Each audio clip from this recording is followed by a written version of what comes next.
আমি গেছি, আমি মনে করেন সিলেটও গেছি। সিলেটও আগে আল্লাহ রসুলের নাম লই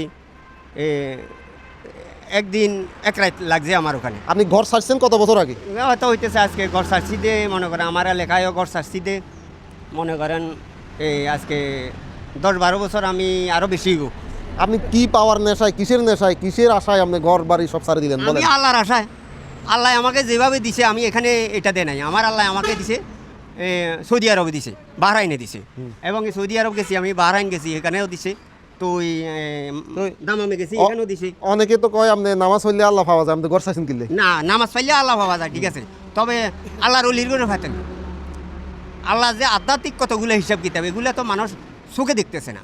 যার উপরে যেটা ফেসার হয়, যার উপরে যেটা মনে করেন ফেসার হে বুঝে, কথা বুঝছেন, কথা খেয়াল করছেন যে মনে করেন আপনার ভিতরে মনে করেন 6টা লতিফা আছে, 6টা লতিফার সঙ্গে আপনার সাথে মনে করেন আল্লাহর কাজ কারবারের সাথে মনে করেন এগুলা সাবসৃষ্টি হয়, তখন আপনি এটা ভোগ করতে পারেন। কথা খেয়াল করছেন, আপনি সাবসৃষ্টি নইলে আপনি ভোগ কীভাবে করবেন, আপনি বুঝবেন কীভাবে। যখন মনে করেন আমি গুরন ছাড়া হাঁটতে পারি না, এটা আমার উপরে এটা সাবসৃষ্টি হয়েছে, আমি চলতেছি। এখন অনেকে কয় যে এত ঘুরে খা, এত ঘুরে খা, তো আয় ঘুরে খা, তুই বুঝবি কেমনে? তুমি বুঝবে না, আমি যেভাবে বুঝতেছি এটা আমার হাড্ডির সাথে এটা কানেকশন, আমার হাড্ডির যেভাবে মোশন মারে এইভাবে হাঁটতে হবে, নাহলে আর হাড্ডি ভাঙি ফেলবে, আমার কাঁচ ভাঙি ফেলাইবে না, গেডির হাড্ডি ভাঙি ফেলবে। যাই হোক, এটা আপনার সিস্টেম।